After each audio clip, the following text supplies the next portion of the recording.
My dear student, आज हम फिर आपके सामने हाजिर हैं चैप्टर लेकर ठोस अवस्था, जिसमें पिछली वीडियो में मैंने आपको जानकारी जो दिया था उसी के थ्रू से हम लोग फिर आगे बढ़ेंगे। और पिछली बार मैंने आप लोग को जितना पढ़ाया उसमें बताया कि बोर्ड में क्या क्या क्वेश्चन पूछा है, कैसे हम हल करें। आज उसी चैप्टर के अगले पार्ट में हम जो बताने जा रहे हैं, इसमें एक खासियत है कि आपके केमिस्ट्री के साथ साथ फिजिक्स में आए हुए क्वेश्चन भी सॉल्व किया जाएगा। आपको दिखाया जाएगा कि जो हम पढ़ा रहे हैं वो केमिस्ट्री के लिए ही नहीं बल्कि फिजिक्स के लिए भी इम्पोर्टेंट है, और इससे संबंधित केमिस्ट्री के साथ साथ फिजिक्स में भी क्वेश्चन करता है। तो चले हम लोग चालू करें। पिछली वीडियो में हमने पढ़ा था क्रिस्टल के बारे में, तो आज हम क्रिस्टल के बारे में जो जानकारी लेने जाएंगे वो है क्रिस्टल के दोष। शुरुआत हम इसी से करते हैं, क्योंकि हर के साथ कुछ गुण होता है तो कुछ दोष भी होता है। उसी तरह से क्रिस्टल में दोष होते हैं, जिसे क्रिस्टल डिफेक्ट के नाम से हम इंग्लिश में जानते हैं। कहता है, देखिए यहाँ पर स्पष्ट रूप से मैंने लिख भी दिया है आप लोगों के लिए, ताकि यदि आप पीपीटी डाउनलोड करें तो आसानी से जो मैं पढ़ाया हूँ उसे समझ भी सके। कहता है किसी क्रिस्टल में परमाणुओं के पूर्ण रूप से नियमित क्रम में कोई भी विचलन अपूर्णता या दोष कहलाता है। कह रहा है क्रिस्टल में परमाणुओं के पूर्ण रूप से नियमित जो क्रम है, जिस क्रम से कोई भी विचलन अर्थात परमाणु का हटना या उसके स्थान से थोड़े भी खसकना, वो क्या कहलाता है? क्रिस्टल दोष कहलाता है। क्रिस्टल के दोष कहते हैं। अब सवाल आता है ये दोष कितने तरह के होते हैं, तो हमने यहाँ पर बताया है क्रिस्टल के दो दोष हैं। पहले के कहते हैं पॉइंट डिफेक्ट और दूसरे कहते हैं liner defect. Point defect important है, आप लोग ध्यान रखिएगा। और इसी को लिए हमने इसमें पूरे में जो आप लोग को दोष बताया है पॉइंट डिफेक्ट ही बताया है, क्योंकि पॉइंट डिफेक्ट ही ज़्यादातर आप लोग को एग्जाम में पूछता है। अतः इस पर जरा हम लोग विशेष फोकस रखेंगे। कहता है क्रिस्टल में परमाणु, अणु या आयन के चारों ओर जो आदर्श व्यवस्था होती है, आदर्श व्यवस्था से विचलन जो कहलाता है उसे हम बिंदु दोष कहते हैं। ये जो मैंने बोला आपको बताया वो चीज मैंने यहाँ पर लिखा भी है। अब सवाल उठता है कि ये पॉइंट डिफेक्ट कितने तरह के होते हैं, तो ये दो तरह के होते हैं। पहले को कहते हैं स्टाइक्योमेट्री डिफेक्ट और दूसरे को कहते हैं नॉन स्टाइक्योमेट्री डिफेक्ट। और तीसरा जो होता है इंप्यूरिटी डिफेक्ट होता है। तो ज्यादातर स्टाइक्योमेट्री डिफेक्ट और नॉन स्टाइक्योमेट्री डिफेक्ट पर हम जोर देंगे, क्योंकि इससे संबंधित एग्जाम में क्वेश्चन आता है।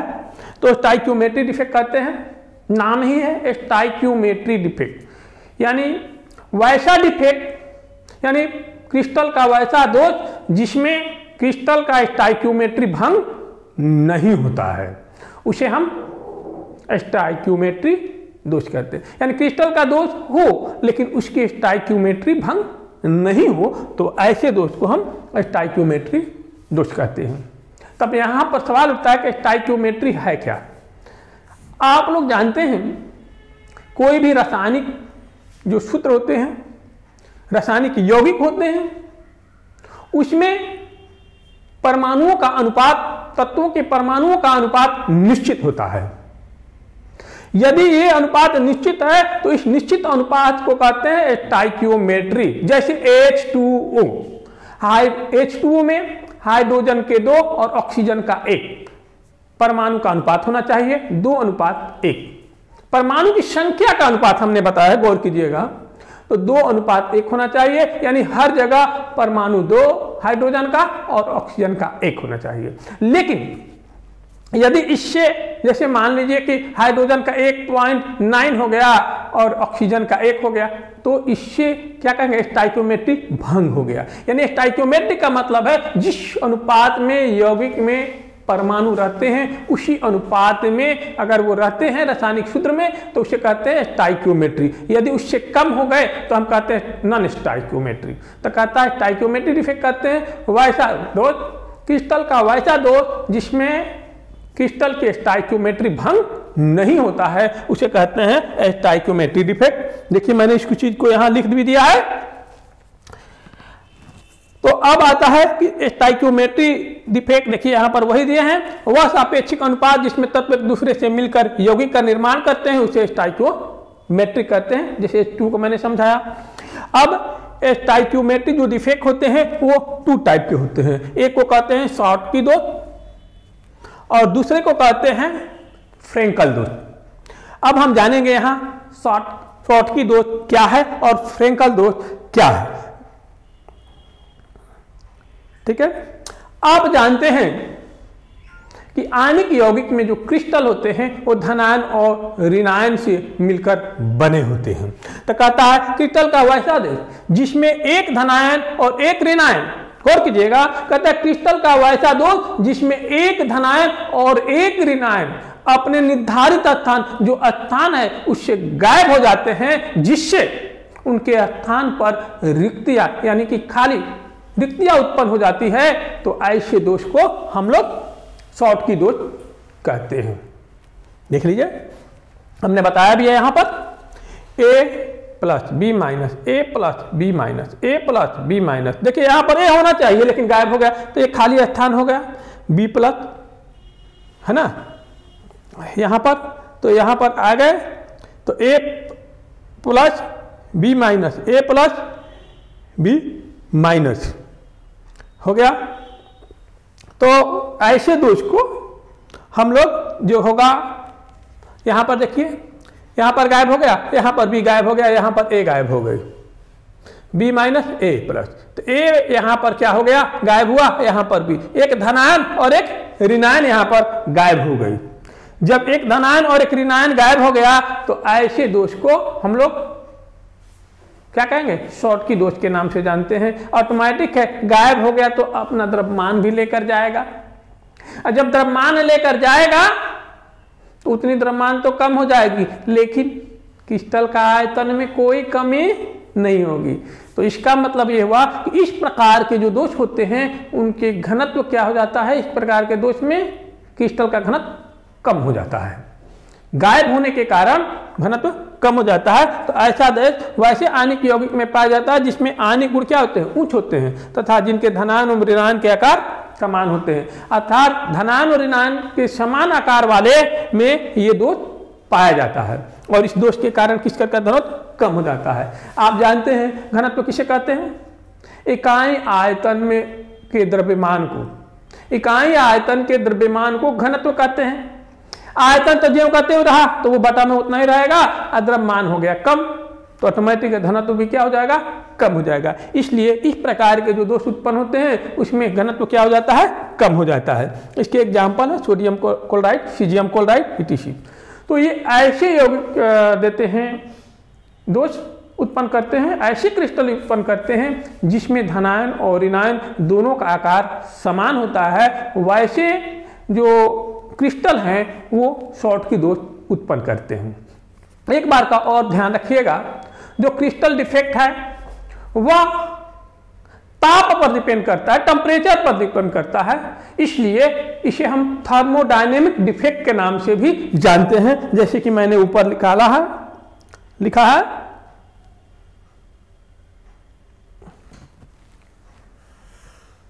देखिए यहां पर, this defect are temperature dependent, hence they are called thermodynamic defect. इस बात को भी आप लोग ध्यान रखिएगा, इसीलिए हम लोग इसे कहते हैं थर्मोडायनेमिक डिफेक्ट, क्योंकि ये जो दोष उत्पन्न होती है ये टेम्परेचर के कारण ज्यादातर उत्पन्न होती है। तो हमने आपको बताया शॉर्ट की दोष, दूसरा होता है हमने बताया फ्रेंकल दोष। तो हम लोग फ्रेंकल दोष पर चले।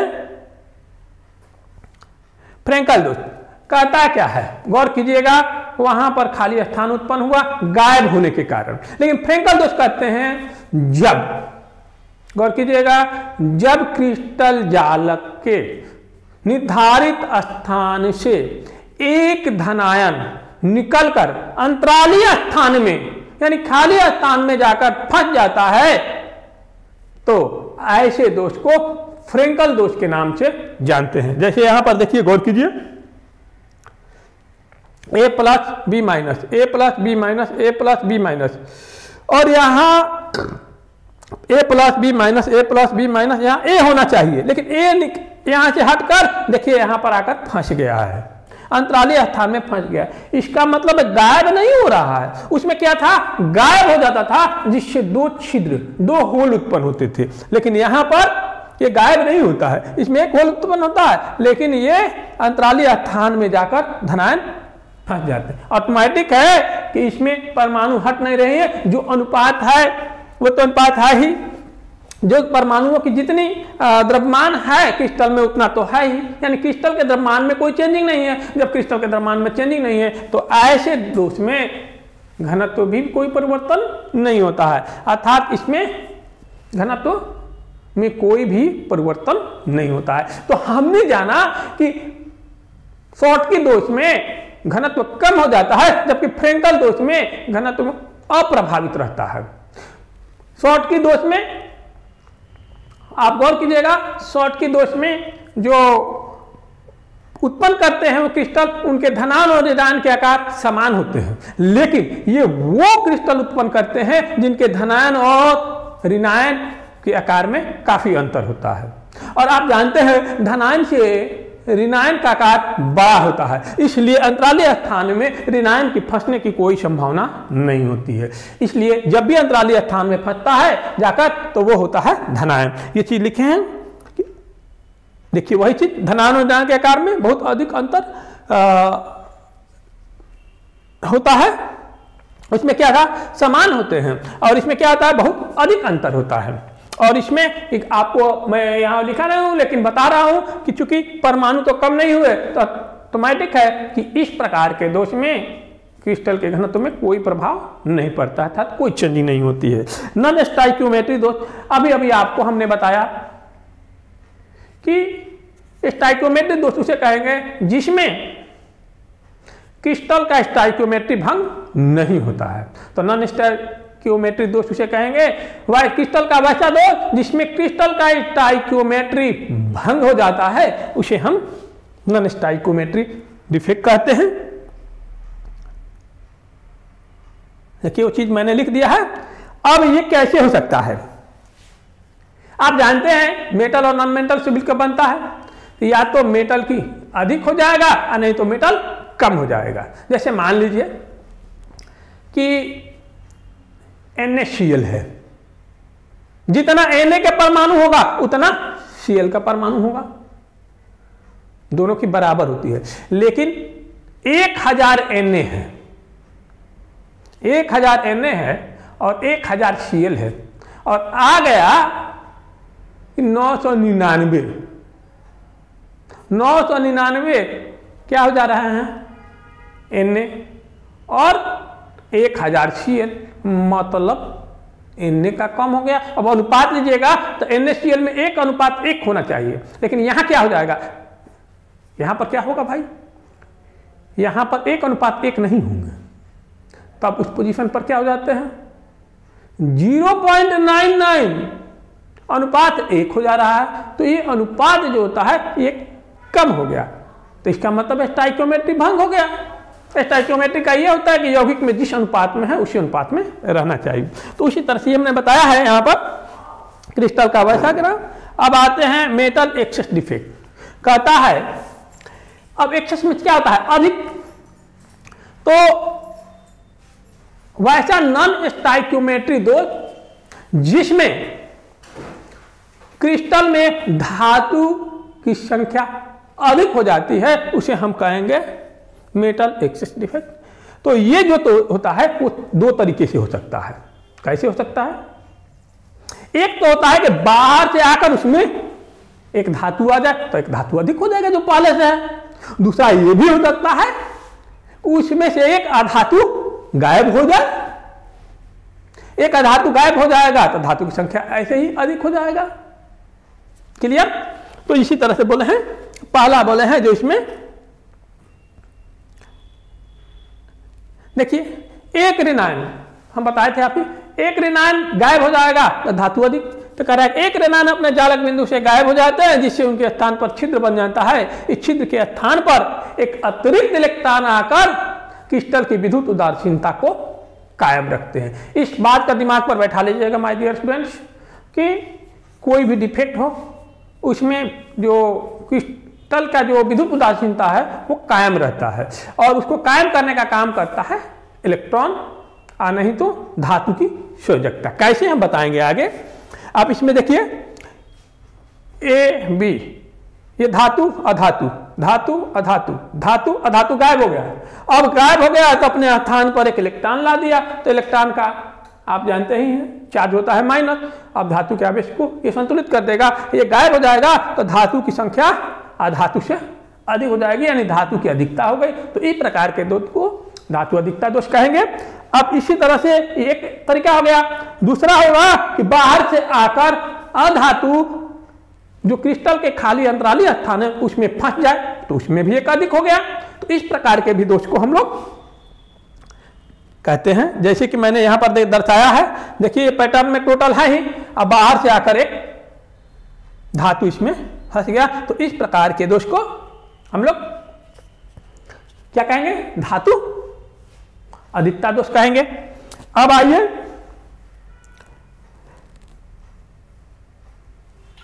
ध्यान रखिएगा, इस तरह का जो यह दोष होता है फ्रेंकल दोष की तरह होता है, लेकिन इसमें आयन अंतराली स्थान में रहते हैं किंतु इसमें छिद्र उत्पन्न नहीं होता है। आप लोग याद होगा कि फ्रेंकल दोष में बताए थे कि अपने निर्धारित स्थान से हटकर अंतराली स्थान में फंस जाता है, तो जो ही अंतराली स्थान में फंसता है तो अपना जगह खाली छोड़ देता है, तो यहाँ छिद्र उत्पन्न हो जाता है।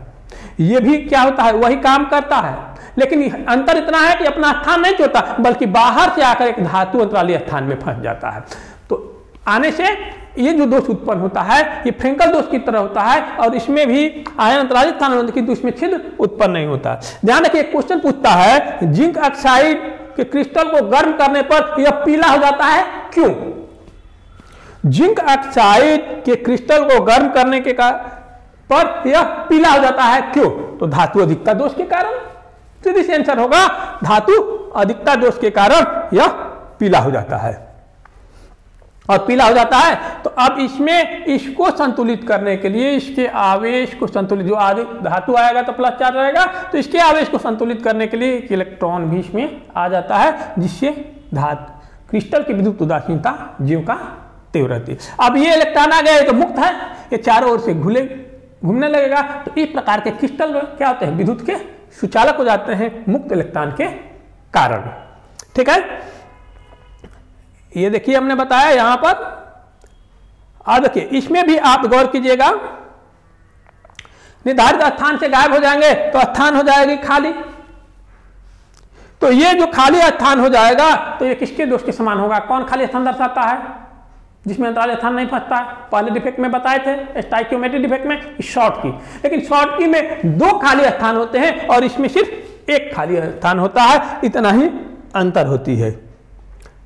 ठीक है, इसीलिए अब आपको क्वेश्चन पूछता है कि पोटेशियम क्लोराइड को पोटेशियम वाष्प में गर्म करने पर यह लीलक रंग का हो जाता है, क्यों?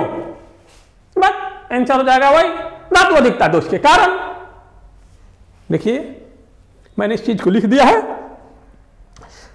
अच्छा, अब जरा गौर कीजिएगा, हमने बताया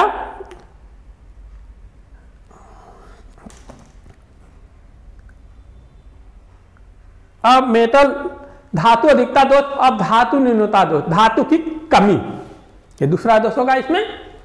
तो ऑटोमेटिक है कि जालक बिंदु, इसमें क्रिस्टल के जालक बिंदु से एक धनायन क्या हो जाते हैं, गायब हो जाते हैं, और इनके आवेश को संतुलन करने के लिए धातु परमाणु पर दो धन आवेश आ जाता है। तो ऑटोमेटिक है धातु परमाणु पर धन आवेश 2 हो जाता है, 1 से 2 हो जाता है। इसका मतलब यह है कि इस प्रकार के धातु न्यूनता दोष वे ही अधिक देंगे जिनके धातु परिवर्तनशील संयोजकता रखते हैं, परिवर्तनशील संयोजकता रखते हैं, परिवर्तनशील संयोजकता रखते हैं, वे देंगे इस प्रकार के दोष।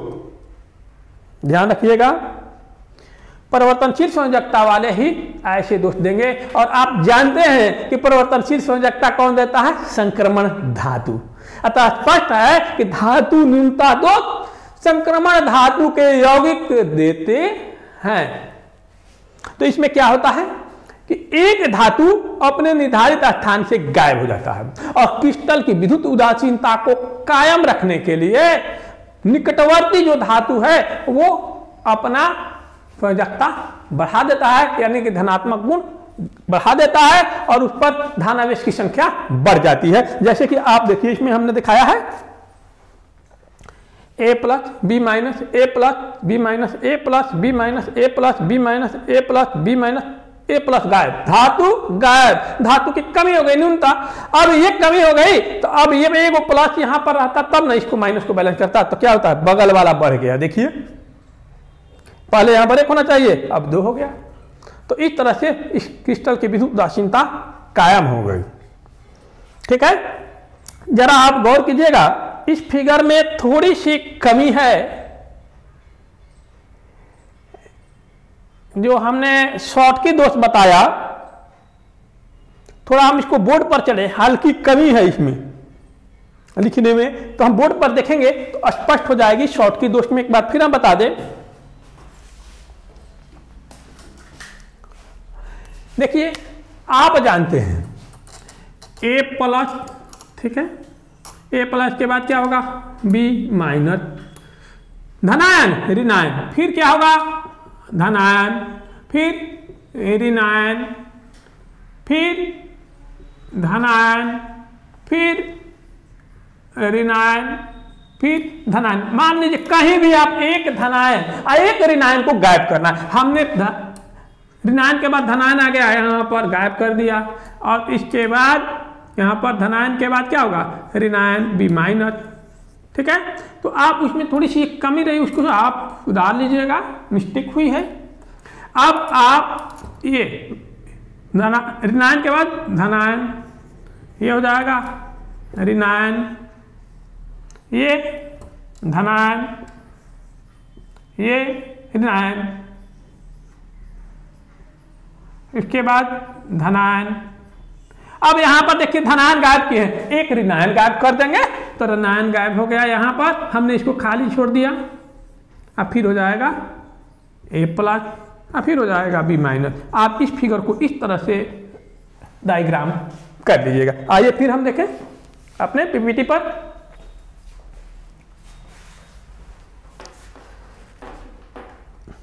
इसमें जो आपकी हमने कमी था उसको मैंने आपको बताकर सुधार किया, ये शॉर्टकी दोष में। ठीक है, तो आप लोग ध्यान रखिए, जैसे कि यहां पर प्लस दिया हुआ माइनस होगी, क्योंकि प्लस के बाद माइनस आएगा और इसके बाद ही, तो इसमें जो कमी है उस कमी को मैंने बोर्ड पर क्लियर कर दिया है। अब ध्यान रखिएगा इस बात को। अब आते हैं, हमने आपको बताया कि क्रिस्टल जो डिफेक्ट होते हैं किसे कहते हैं या कितने प्रकार का होता है। पॉइंट डिफेक्ट क्या है, पॉइंट डिफेक्ट कितने प्रकार के होते हैं, स्टोइकियोमेट्री दोष क्या है, नॉन स्टोइकियोमेट्रिक दोष क्या है। नॉन स्टोइकियोमेट्री दोष कितने तरह के होते हैं, स्टोइकियोमेट्री दोष कितने तरह के होते हैं। अब बोर्ड में ये जो जितना पढ़ाए उससे संबंधित जो क्वेश्चन होती है, आप देखिए 2009 में पूछा है, क्वेश्चन किया है कि बिंदु दोष पॉइंट डिफेक्ट को परिभाषित करें। आप कर लीजिएगा, अभी बताए समझाए, लिखे भी है। ठोस में फ्रेंकल दोष क्यों उत्पन्न होता है। अब तो बिंदु दोष को परिभाषा दिए और यहां पर कह रहा है कि ठोस में फ्रेंकल दोष क्यों उत्पन्न होता है। अभी आपको बताए कि जब क्रिस्टल को गर्म किया जाता है तो उसका एक धनायन निकलकर अंतराली स्थान में फंस जाता है, जिसके कारण जो दोष उत्पन्न होता है उसे कहते हैं फ्रेंकल दोष। तो ठोस को गर्म करने के कारण उसके धनायन निकलकर निर्धारित स्थान से हटकर अंतराली स्थान में फंस जाते हैं, जिसके कारण फ्रेंकल दोष उत्पन्न होता है। आंसर हो गया क्लियर। अच्छा, शॉर्टकी दोष तथा फ्रेंकल दोष में क्या अंतर है, दे सकते हैं आप आसानी से। फ्रेंकल दोष क्या होता है, कौन प्रदर्शित करता है, और शॉर्टकी दोष कौन प्रदर्शित करता है। आपको बताए शॉर्टकी दोष समान धनायन ऋणायन आकार वाले, यानी समान आकार वाले धनायन ऋणायन के यौगिक प्रदर्शित करते हैं, जबकि फ्रेंकल दोष असमान आकार वाले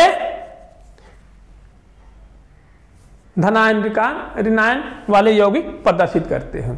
इस शॉर्ट की दोष में घनत्व कम हो जाता है, फ्रेंकल दोष में घनत्व कम नहीं होता है, अर्थात कोई परिवर्तन नहीं होता है। तो ये हो जाएगा दो। तीसरी क्या हो सकती है कि ये उच्च विद्युत यौगिक प्रदर्शित करते हैं, ये कम विद्युत यौगिक प्रदर्शित करते हैं। मतलब आप देखिए, गौर कीजिए, हमने यहां लिख दिया है इसको, यहां पर देखिए,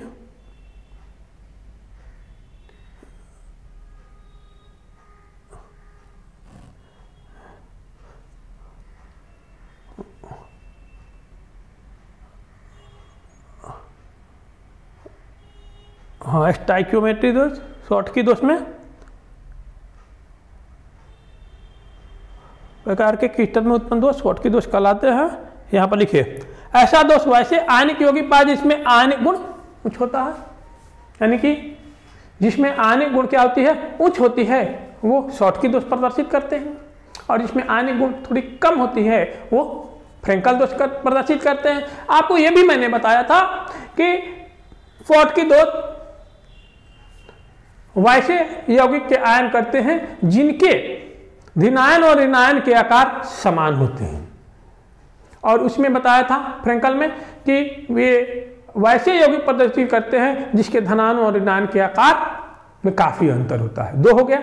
इसमें बताया था मैंने शॉर्ट की में क्रिस्टल का घनत्व कम हो जाता है, और फ्रेंकल दोष में क्रिस्टल का घनत्व अपरिवर्तित रहता था, तो कोई परिवर्तन नहीं होता। तो इस प्रकार के जो ये आपका क्वेश्चन आया, जो देख रहे हैं कि बिंदु दोष को परिभाषित करें, ठोस में फ्रेंकल दोष क्यों उत्पन्न बताए, शॉर्ट की दोष और फ्रेंकल दोष में क्या अंतर है, ये भी हो गया। क्रिस्टल बिंदु दोष से आप क्या समझते हैं, देखिए ये भी आया है 2009 में पूछा, बिंदु दोष के साथ ये पूछ दिया, आज 2019 में आप देख रहे हैं क्रिस्टल बिंदु दोष से आप क्या समझते हैं। इस प्रकार आप देख रहे हैं कि जो मैंने चैप्टर पढ़ाया वो बोर्ड में किस तरह से क्वेश्चन किया है, ठीक है। इसके बाद आता है इलेक्ट्रिक प्रॉपर्टीज ऑफ क्रिस्टल। अब आपको जो मैं बताने जा रहा हूं इलेक्ट्रिक प्रॉपर्टीज ऑफ क्रिस्टल, अर्थात क्रिस्टल का विद्युतीय गुण, वो केमिस्ट्री के साथ साथ फिजिक्स में भी क्वेश्चन करता है, और बोर्ड में आया हुआ है 12th क्लास के। कैसे, वो हम पढ़ाने के बाद क्वेश्चन आपको दिखाएंगे कि बोर्ड में कैसे क्वेश्चन किया है फिजिक्स में। गौर कीजिएगा, हम पढ़ा रहे हैं केमिस्ट्री, तो केमिस्ट्री के साथ साथ ये क्वेश्चन फिजिक्स में किया है, और फिजिक्स में किस साल में क्या क्वेश्चन किया है हमने अपने पीपीटी में डाल दिया है। आप इसे देखिएगा तो आपको क्लियर कंसेप्ट होगी कि क्या दिया है, कैसे दिया है, और कितनी आसानी से हम उसको सॉल्व कर सकते हैं। तो इलेक्ट्रिक प्रॉपर्टी देखिए, इलेक्ट्रिक प्रॉपर्टीज के आधार पर आप जानते हैं कि जो क्रिस्टल को हम बांट सकते हैं 3 टाइप में। एक होता है विद्युत का चालक, दूसरा होता है अर्धचालक, और तीसरा होता है विद्युत रोधी। अब हम ये जानते हैं कि आप लोग को ये बताने की जरूरत नहीं है कि विद्युत चालक किसे कहते हैं। वैसा क्रिस्टल जिससे होकर विद्युत धारा प्रवाहित होती है उसे हम विद्युत चालक कहेंगे। विद्युत रोधी किसे कहेंगे, वैसा क्रिस्टल जिससे होकर विद्युत धारा प्रवाहित नहीं हो सकती है उसे विद्युत रोधी कहेंगे। और अर्धचालक इन दोनों के बीच, अर्थात वैसा क्रिस्टल जिसके होकर विद्युत धारा, क्षीण विद्युत धारा प्रवाहित होती है उसे हम अर्धचालक है। ये तो हम लोग जनरल क्लास 10th के नीचे पढ़ते थे, लेकिन आ गए हैं 12 में, तो हम लोग विद्युत चालकता के आधार पर इसकी परिभाषा देंगे। और विद्युत चालकता के आधार पर हमने परिभाषा देने के लिए लिया है, तो उसके आधार पर कहता है कि हम लोग विद्युत चालक किसे कहेंगे, जिसकी विद्युत चालकता 10 के पावर 4 से 10 के पावर 7 प्रति ओम प्रति मीटर होती है, उसे हम कहते हैं विद्युत चालक। देखिए यहां पर मैंने लिख दिया है, वे ठोस जिनकी चालकता का रेंज 10 के पावर 4 से 10 के पावर 7 प्रति ओम प्रति मीटर के बीच होता है उसे चालक कहते हैं। और धातुओं की चालकता की कोटि जो होती है सबसे हाई होती है 10 के पावर 7 प्रति ओम प्रति मीटर, और इसीलिए ये सबसे उत्तम चालक होते हैं। और आप लोग को पढ़े भी हैं शुरू में कि धातु ही सबसे अच्छे चालक होते हैं। तो आते इसके बाद आता है सेमीकंडक्टर, जिसे हम कहते हैं अर्धचालक। तो अर्धचालक जो होते हैं ऑटोमेटिक है, 4 से 7 हो गए चालक तो 4 के नीचे होंगे कौन सी सेमीकंडक्टर। तो वही लिखे हैं कि वैसा क्रिस्टल जिसकी विद्युत चालकता 10 के पावर -6 से 10 के पावर 4 प्रति ओम प्रति मीटर होता है, उसे हम कहते हैं अर्धचालक। अब ऑटोमेटिक है कि 10 के पावर -6 से अगर नीचे हुआ तो विद्युत रोधी हो जाएगा। तो अब आते हैं विद्युत रोधी का। देखिए यहां मैंने परिभाषा लिखा है, वैसा क्रिस्टल जिसकी विद्युत चालकता 10 के पावर -10 यानी 10 के पावर -20 से 10 के पावर -10 होता ओम प्रति मीटर होता है, वैसे चालक को हम लोग क्या कहेंगे, वैसे क्रिस्टल को हम लोग कहेंगे विद्युत रोधी। इस प्रकार मैंने आपको 3 बताया। पहला बताया विद्युत चालक, अर्धचालक और विद्युत रोधी। अर्धचालक, चालक, विद्युत रोधी, ये 3 तरीके से मैंने आपको जानकारी दिया, और वो दिया विद्युत चालकता के आधार पर। तो अब हमने आगे इसके पढ़ेंगे कि ये जो विद्युत चालकता होती है आखिर कैसे होती है, क्यों होती है। तो हम इसको जानकारी लेंगे, तो इसके आधार पर हम चलेंगे। तो इसके लिए आता है बॉन्ड थ्योरी। बॉन्ड थ्योरी के आधार पर हम जानकारी लेंगे पदार्थ की विद्युत किसे कहेंगे, कौन सा क्रिस्टल चालक होगा, कौन सा अर्धचालक होगा और कौन सा विद्युत रोधी होगा। तो देखिए मैंने बॉन्ड थ्योरी यहां पर लिखा है, पहला दिया है बॉन्ड थ्योरी। अब आप देखिएगा ये पूरी चीज हमने इंग्लिश में आपको दिया, जस्ट इसके हिंदी नीचे लिख दिया है ताकि हिंदी और इंग्लिश दोनों वाले बच्चे को परेशानी न हो। अच्छा, ये आप जानते हैं पहले से कि परमाणुक ऑर्बिटल के अति व्यापन से, ओवरलैपिंग से मोलिकुलर ऑर्बिटल बनता है, यानी कि आणविक ऑर्बिटल बनता है। यानी परमाणुक ऑर्बिटल के अति व्यापन से आणविक ऑर्बिटल का निर्माण होता है। तो जब आणविक ऑर्बिटल के निर्माण होता है तो इनमें ऊर्जा की अंतर बहुत कम होती है। कम होने के कारण ये एक पट्टी बना लेते हैं, एक बॉन्ड बना लेते हैं। इस बॉन्ड में 2 बॉन्ड होते हैं, एक को कहते हैं संयोजी पट्टी और दूसरे को कहते हैं चालन पट्टी। अब ये आप जान गए हैं, इतनी चीज तो आपको पहले से नॉलेज 11th क्लास से ही नॉलेज कि परमाणुक ऑर्बिटलों के अतिव्यापन से आणविक ऑर्बिटल बनता है, जिनके बीच ऊर्जा का काफी कम अंतर होता है, जिसके बीच में एक पट्टी का निर्माण होता है। इस पट्टी में 2 पट्टियां होती है, एक को कहते हैं संयोजी पट्टी और दूसरे को कहते हैं चालन पट्टी। अब चालक में क्या होता है, इसमें संयोजी शेल पूर्णतः भरा नहीं रहता है, गौर कीजिएगा, पूर्णतः भरा नहीं रहता है। इसलिए ये आसानी से संयोजी पट्टी से चालन पट्टी में इसके इलेक्ट्रॉन प्रवेश कर जाते हैं, जिसके कारण ये विद्युत के चालक होते हैं। तो हम ऐसे कह सकते हैं, चालक का अगर परिभाषा देना होगा तो वैसा क्रिस्टल जिसके वैलेंस बॉन्ड से कंडक्टेड बॉन्ड में अर्थात संयोजी पट्टी से चालन पट्टी में इलेक्ट्रॉन आसानी से प्रवेश कर जाते हैं, वैसे क्रिस्टल को चालक कहते हैं। इसके बाद आता है विद्युत रोधी लिखे हैं, इसलिए कि विद्युत रोधी के पहले हम अर्धचालक इसलिए नहीं बताए कि विद्युत रोधी पढ़ा देंगे तो अर्धचालक आपको क्लियर होगा। ध्यान रखिएगा, संयोजी पट्टी वैलेंस पट्टी को हम VB कहते हैं और चालन पट्टी को CB कंडक्टेड बॉन्ड कहते हैं। तो VB संयोजी पट्टी और चालन पट्टी को CB कहता है, इसमें संयोजी शेल जो होते हैं वो पूर्ण रूप से भरे रहते हैं, खाली नहीं रहते। अतः चालन पट्टी से इसका अतिव्यापन नहीं हो पाता है।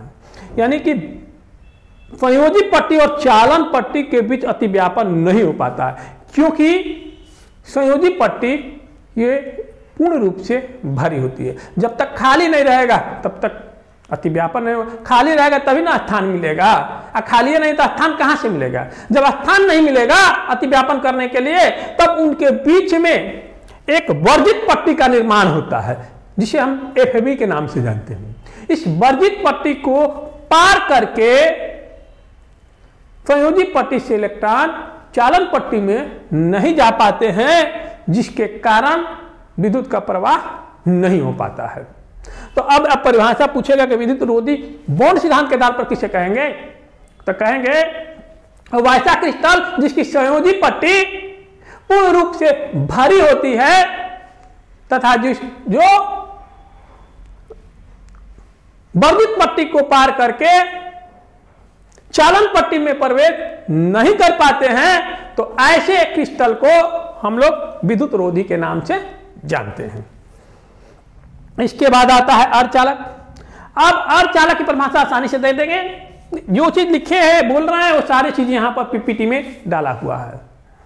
तो कहता है कि वैसा क्रिस्टल जिसमें वर्जित पट्टी काफी संकीर्ण होती है, जिससे चालन पट्टी से कुछ इलेक्ट्रॉन निकलकर संयोजी पट्टी से कुछ इलेक्ट्रॉन निकलकर चालन पट्टी में प्रवेश कर जाते हैं, जिससे क्रिस्टल में कुछ विद्युत चालकता आ जाती है। तो ऐसे क्रिस्टल को अर्धचालक कहते हैं। देखिए मैंने लिखा है, इसमें VB और CB के बीच FB इतना संकीर्ण, FB अभी बताया वर्जित पट्टी होता है कि VB के कुछ इलेक्ट्रॉन CB में चले जाते हैं, जिसके कारण इसमें थोड़ी विद्युत चालकता आ जाती है, और ताप बढ़ने के साथ साथ इसकी विद्युत चालकता बढ़ती है। क्योंकि ताप जब बढ़ाया जाता है तब संयोजी पट्टी से अधिक मात्रा में इलेक्ट्रॉन निकलकर चालन पट्टी में चले जाते हैं, जिससे इसकी विद्युत चालकता बढ़ जाती है।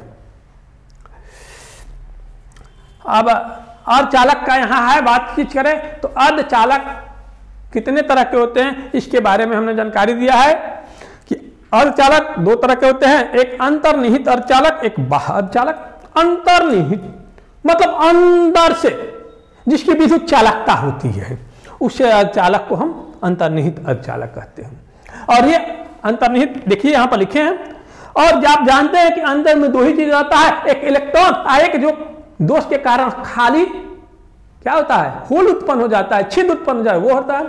तो वैसा क्रिस्टल जिसमें विद्युत का प्रवाह इलेक्ट्रॉनों और छिद्रों के विविध दिशा में गमन के कारण होता है, वैसे अर्धचालक को अंतर्निहित अर्धचालक कहते हैं। देखिए यहां पर लिखा है वही चीज।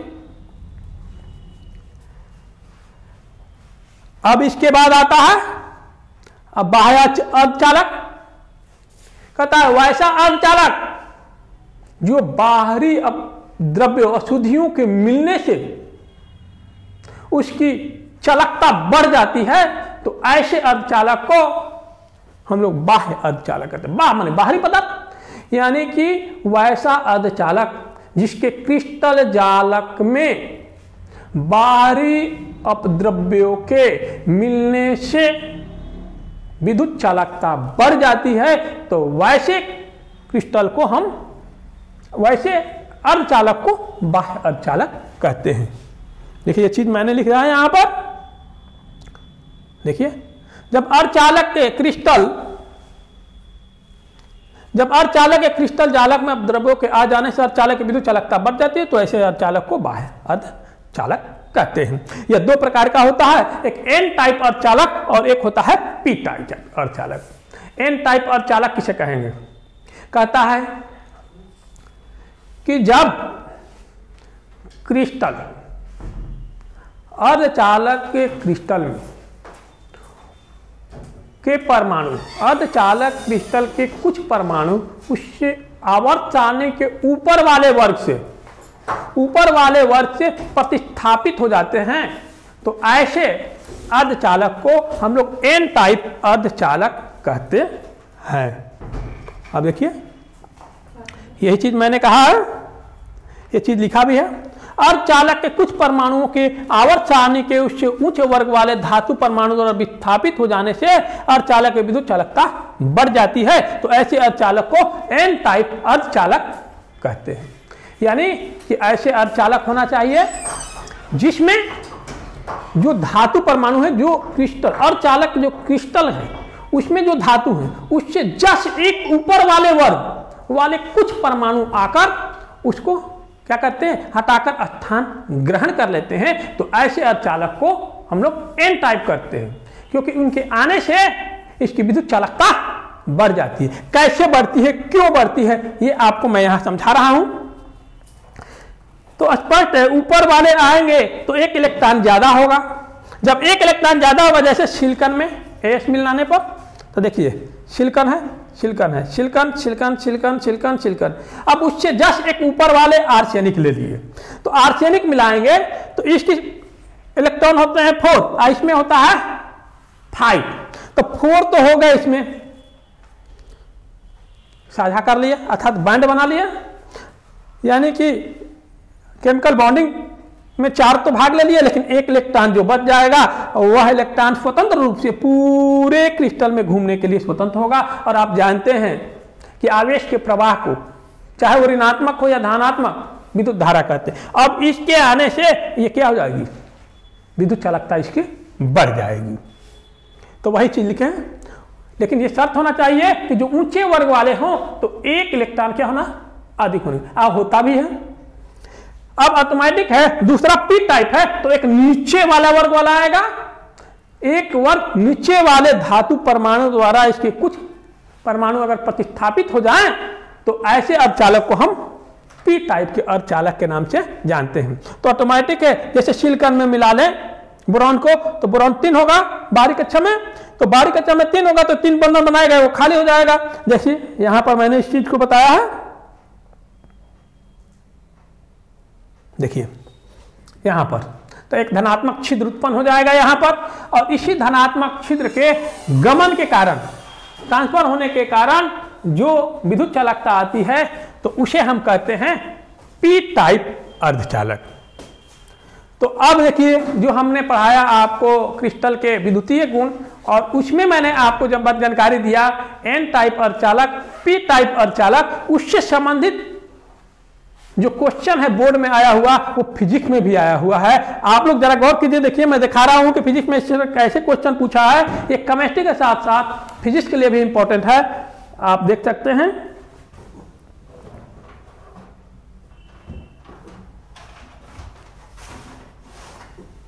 देखिए यहां से मैंने स्टार्ट किया है, अर्धचालक क्या है 2020 में फिजिक्स में क्वेश्चन किया है।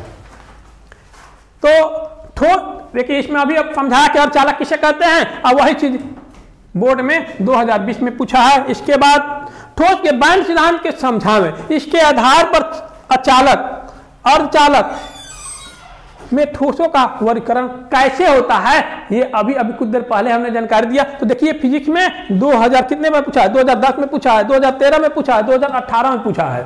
तो केमिस्ट्री के साथ साथ ये फिजिक्स के लिए भी आपको इंपॉर्टेंट है, आप गौर कर रहे हैं। इसके बाद इसमें देखिए आगे फिर है कि पी टाइप और एन टाइप और चालक से आप क्या समझते हैं, अभी समझाए, ये आया हुआ है 2020 में। अब इसके बाद देखिए ये क्वेश्चन एन टाइप और पी टाइप और चालक में अंतर स्पष्ट करें, 2013 और 2015 में पूछा है। तो इस प्रकार आप देख रहे हैं कि जो ये मैंने पढ़ाया वो केमिस्ट्री के साथ साथ फिजिक्स के लिए भी इंपॉर्टेंट है, और फिजिक्स में भी इससे संबंधित क्वेश्चन आ रहा है। तो अब आए हम लोग, जब इलेक्ट्रिक प्रॉपर्टी जान गए तो मैग्नेटिक प्रॉपर्टी जाने, तो हम लोग जानेंगे अब चुंबकीय गुण। तो हम तो कहता है कि जो क्रिस्टल है वो चुंबकीय गुण के आधार पर जब उनका हम वर्गीकरण करेंगे तो ये 5 तरह के होते हैं, जिनको मैंने लिख दिया है। प्रतिचुंबकीय, अनुचुंबकीय, फेरोचुंबकीय, एंटी फेरोचुंबकीय और फेरी चुंबकीय। अब हम ये जानेंगे कि प्रतिचुंबकीय किसे कहेंगे, अनुचुंबकीय किसे कहेंगे, फेरोचुंबकीय किसे कहेंगे, एंटी फेरोचुंबकीय किसे कहेंगे, और फेरी चुंबकीय पदार्थ किसे कहेंगे। तो चलिए पहले हम लोग चालू करते हैं आप लोग को, फिर प्रतिचुंबकीय पदार्थ कहता है कि वैसा क्रिस्टल या वैसा पदार्थ जो चुंबकीय क्षेत्र में दुर्बल रूप से प्रतिकर्षित होता है उसे प्रतिचुंबकीय पदार्थ कहते हैं। अब हम कैसे जानेंगे कोई परमाणु, अणु या आयन प्रतिचुंबकीय होगा या नहीं? तो इसके लिए सबसे आसान तरीका है, कहता है कि यह गुण उन अणुओं, परमाणुओं, आयनों द्वारा प्रदर्शित किया जाता है जिसमें जो पूर्ण भरित ऑर्बिटल उपस्थित है। इलेक्ट्रॉन पूर्ण रूप से ऑर्बिटल में भरे रहते हैं, यानी खाली ऑर्बिटल नहीं रहता है। तो जिसमें खाली ऑर्बिटल नहीं रहेगा, पूर्ण रूप से भरे रहेंगे ऑर्बिटल, वैसे जो भी अणु है, आयन है, परमाणु है, वो सारे के सारे क्या करेंगे? प्रतिचुंबकीय गुण प्रदर्शित करते हैं। अब देखिए मैं बोर्ड पर आपको निकाल कर दिखा रहा हूं, कैसे आप निकालिएगा, कैसे जानकारी रखिएगा कि प्रतिचुंबकीय है कि अनुचुंबकीय है। तो आइए हम लोग देखें, जरा बोर्ड पर देखें।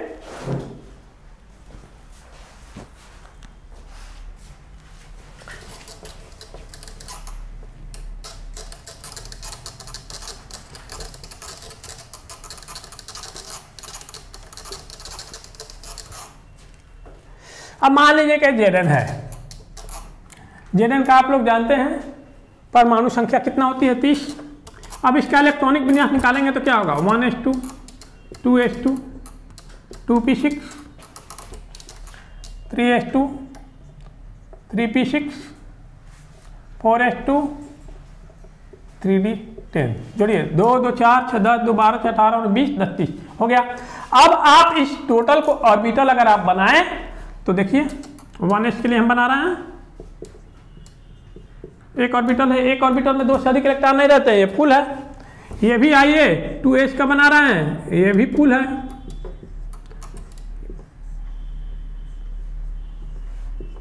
टू पी का,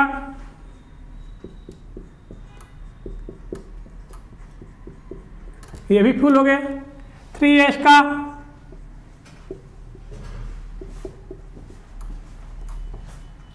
थ्री पी का,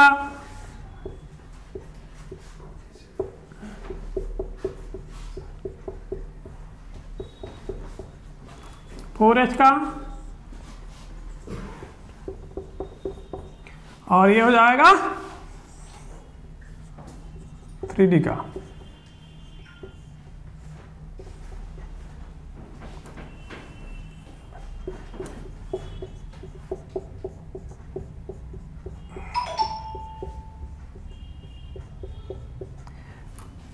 वैसे भी आप जान लीजिए कि इतना निकालने की आवश्यकता आपको नहीं पड़ेगी। लास्ट वाला 2 अगर आप देख लें तो आपको मालूम चल जाएगा कि ऑर्बिटल जो है इलेक्ट्रॉन से पूर्ण रूप से भरा हुआ है कि नहीं। यदि अगर खाली रहेगा तो वह हो जाएगा अनुचुंबकीय, यदि पूर्ण रूप से भरा हुआ है तो वह हो जाएगा प्रतिचुंबकीय। तो हम इलेक्ट्रॉनिक विन्यास के आधार पर आसानी से जान सकते हैं कि वो जो पदार्थ है वो प्रतिचुंबकीय होगा कि अनुचुंबकीय होगा। तो हमें उम्मीद है कि आप लोग ये समझ गए होंगे। ये देख रहे हैं पूर्ण रूप से भरा हुआ है, कोई खाली नहीं है, एक भी ऐसा ऑर्बिटल नहीं है जिसमें ये खाली हो। जब ऑर्बिटल में खाली नहीं रहेंगे, पूर्ण रूप से इलेक्ट्रॉन भर रहेंगे, तो ऐसे जो पदार्थ होंगे वो होंगे प्रतिचुंबकीय। यदि खाली रहेगा तो अनुचुंबकीय। तो इस तरह से आप इलेक्ट्रॉनिक विन्यास के आधार पर प्रतिचुंबकीय और अनुचुंबकीय पदार्थ का निकालना भी जान गए। तो आइए हम लोग पुनः पीपीटी पर चलते हैं।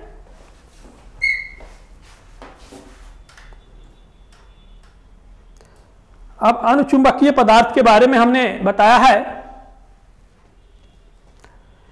कि वैसा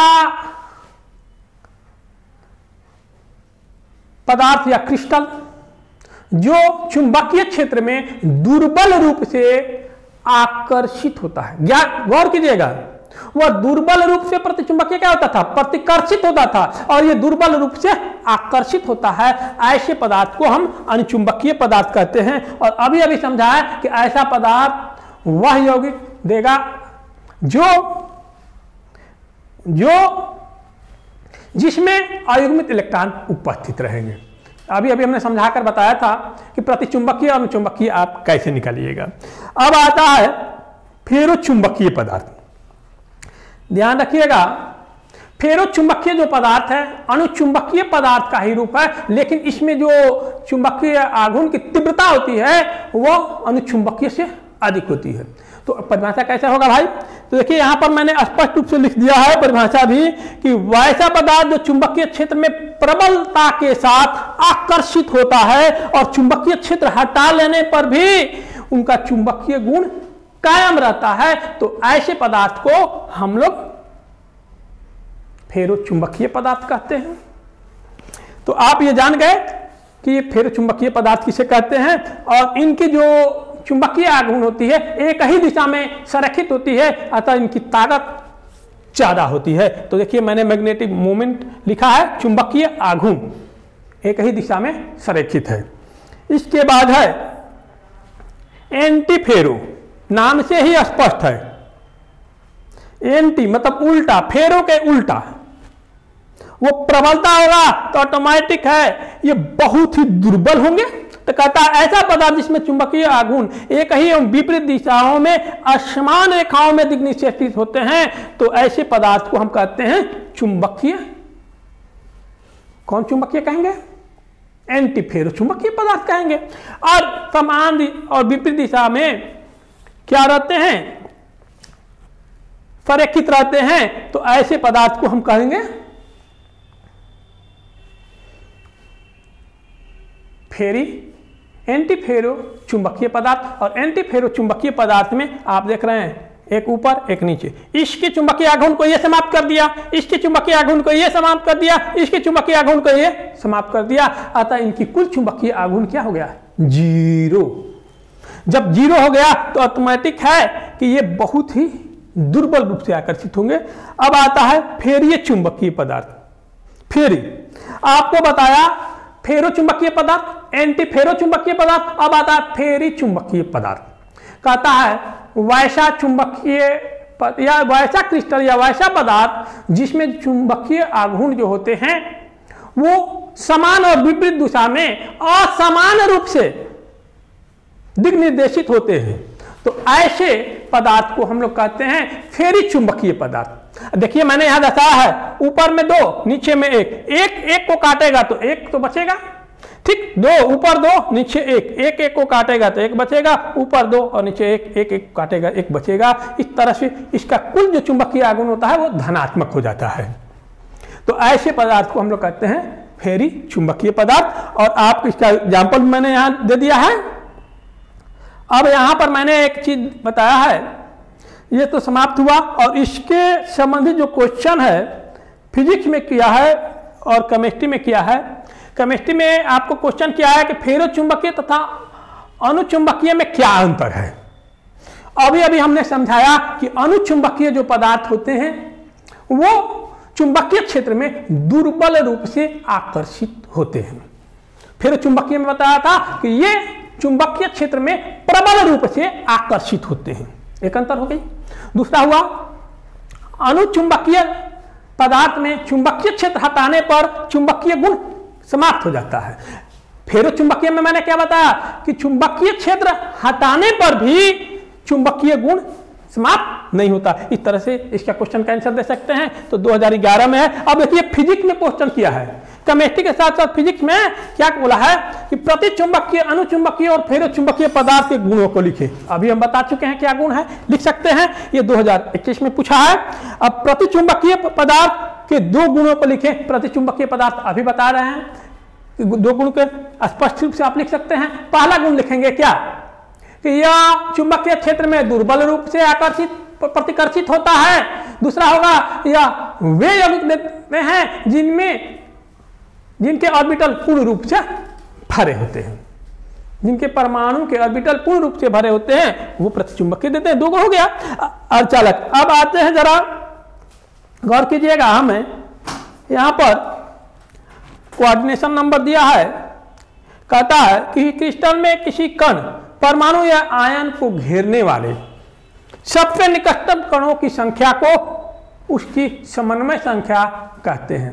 अर्थात क्रिस्टल जालक में किसी परमाणु आयन के चारों ओर घेरने वाले सबसे निकट जो उसके सटे हुए हैं उनकी संख्या को, उनकी परमाणु की संख्या को या आयन की संख्या को हम लोग कोऑर्डिनेशन नंबर कहते हैं। और ये मैंने यहां पर एक लिखाया है, यहां पर आप गौर कीजिएगा कि कितना किसमें है। सिंपल ध्यान रखिएगा, एग्जाम में पूछता है सिंपल क्यूबिक यूनिट सेल में 6 होता है, कोऑर्डिनेशन नंबर कितना होता है 6। बॉडी सेंटर्ड में कितना होता है 8। फेस सेंटर्ड यूनिट सेल इसको इस तरह भी पूछेगा FCCP या SCP में कितना होगा 12 होता है। ये तीनों के लिए कितना होता है 12 होता है। इस बात को आप ध्यान रखिएगा कि सिंपल क्यूबिक यूनिट सेल में 6, body centred cubic unit cell के लिए coordination number 8, face centred cubic unit cell के लिए 12 होता है। अब क्रिस्टल तंत्र आप ध्यान रखिएगा, क्रिस्टल तंत्र यह जो होता है क्रिस्टल पदार्थ को इकाई सेल के आधार पर, यूनिट सेल के आधार पर वर्गीकरण करने की एक विधि है। ये जो तंत्र होते हैं आप लोग एग्जाम में पूछता है क्रिस्टल सिस्टम कितने प्रकार के होते हैं, तो 7। देखिए लिखा हुआ है ये तंत्र 7 प्रकार के होते हैं। इनकी भुजा मान लिया है ABC, लंबाई चौड़ाई और ऊंचाई तथा B और C के बीच का कोण अल्फा, A और C के बीच के कोण का बीटा और A और B के बीच के कोण गामा हो। तो 7 स्वतंत्र निम्नलिखित प्रकार से होंगे। ये देखिए, पहला होता है क्यूबिकल, दूसरा होता है टेट्रागोनल, तीसरा ऑर्थोरोम्बिक, मोनोक्लिनिक, ट्राइक्लिनिक, हेक्सागोनल, रंबोहेड्रल।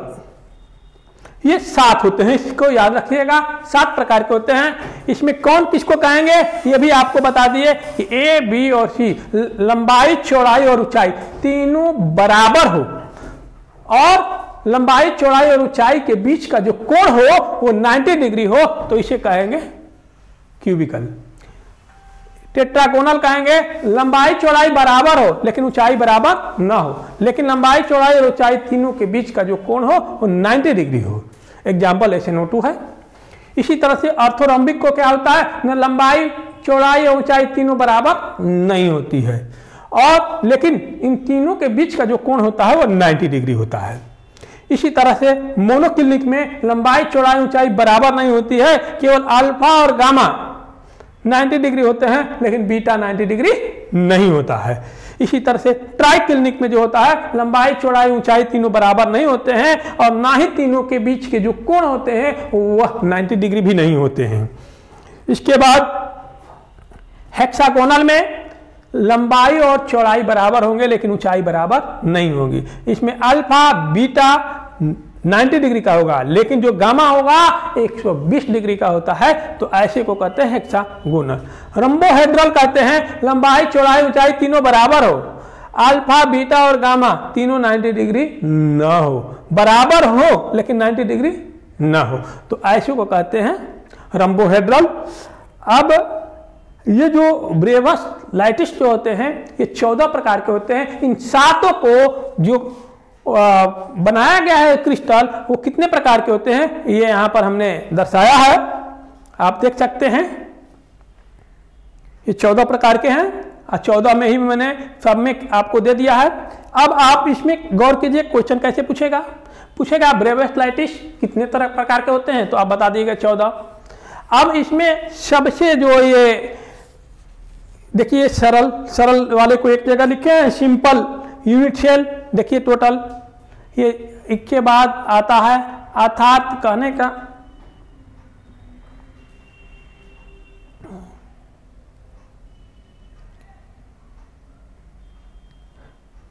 ये क्यूबिकल जो होते हैं घनाकार जो होते हैं वो कितने होते हैं 3। कौन कौन? Simple, body centred and face centred unit cell, ये 3 तरह के होते हैं। इसके बाद टेट्रागोनल भी जो होते हैं वो कितने होते हैं 1 2 तरह से होते हैं। इसके बाद होते हैं हेक्सागोनल जो होते हैं, हेक्सागोनल 1 होते हैं। रंबोहेड्रल जो होते हैं 1, ऑर्थोरोम्बिक जो होते हैं 2 3 4 तरह से होते हैं। मोनोक्लिनिक 1 2 और ट्राइक्लिनिक 1। अब इसमें पूछेगा कि सबसे अधिक ब्रेविस लाइटिस किसके होते हैं, तो आपको बताना होगा ऑर्थोरोम्बिक। क्योंकि देखिए यही चीज बताने के लिए मैंने यहां तक ले गया था, आपको गिनती कराया था 1 2 3 4 होती है ऑर्थोरोम्बिक के। तो इस तरह से हमने आपको ये जानकारी दिया ब्रेविस लाइटिस के। अब आता है अंतिम में हम लोग चलते हैं क्रिस्टल और नॉन क्रिस्टल में अंतर। ये अंतर मैंने देखा, पहले आकृति के चलते हैं। तो आपको बताया है, डिफिनेशन से ही स्पष्ट है कि क्रिस्टल उसे कहते हैं जिसकी ज्योमेट्रिकल शेप जो होता है वो निश्चित होता है, डेफिनिट होता है, यानी ज्यामितीय आकृति निश्चित रहते हैं, अर्थात निश्चित क्रम में ये व्यवस्थित रहते हैं। लेकिन नॉन क्रिस्टल क्या होते हैं, निश्चित क्रम में व्यवस्थित नहीं होते हैं।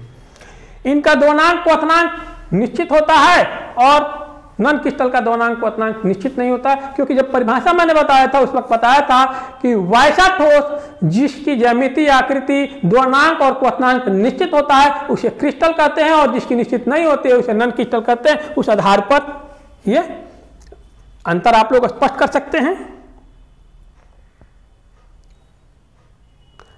इसके बाद ये विषमदैशिक होते हैं, अर्थात इनकी जो गुण होती है सभी दिशाओं में एक समान नहीं होती है। जबकि कौन गुण, फिजिकल प्रॉपर्टी, ध्यान रखिएगा, फिजिकल प्रॉपर्टी जो होता है क्रिस्टल में सभी दिशाओं में समान नहीं होता है, जबकि नॉन क्रिस्टल में सभी दिशाओं में समान होता है। इसके बाद एक चीज और है कि इसमें जो दीर्घ पारसी व्यवस्था होती है, इसमें लघु पारसी व्यवस्था होती है। ये तेज धार वाले औजार से काटने पर 2 भागों में बंटते जाते हैं तथा नॉन मित्र होते हैं, सपाट और चिकनी होती है।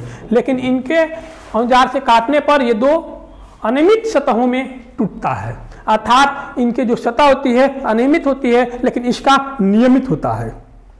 इस तरह से मैंने इसी चीज को इंग्लिश में यहाँ पर लिखा है। तो आपको मैंने आज जो जानकारी दिया वो क्रिस्टल से संबंधित कि क्रिस्टल के क्या दोष हैं, ये दोष कितने प्रकार के होते हैं, बिंदु दोष किसे कहते हैं, नॉन स्टाइकियोमेट्री दोष क्या है, स्टाइकियोमेट्री दोष क्या है, क्रिस्टल के चुंबकीय गुण क्या है, क्रिस्टल के विद्युतीय गुण क्या है, और इनसे जो रिलेटेड क्वेश्चन है जो बोर्ड में पूछा हुआ है 10 सालों से अंदर। तो फिजिक्स में भी आपको मैंने दिखाया कि इससे संबंधित फिजिक्स में भी काफ़ी क्वेश्चन किया हुआ है। तो हमें उम्मीद है कि आप लोग इस वीडियो से लाभ उठाएंगे, और जो भी प्रॉब्लम होगा आप लोग कमेंट बॉक्स में हमसे पूछ सकते हैं इससे संबंधित। धन्यवाद।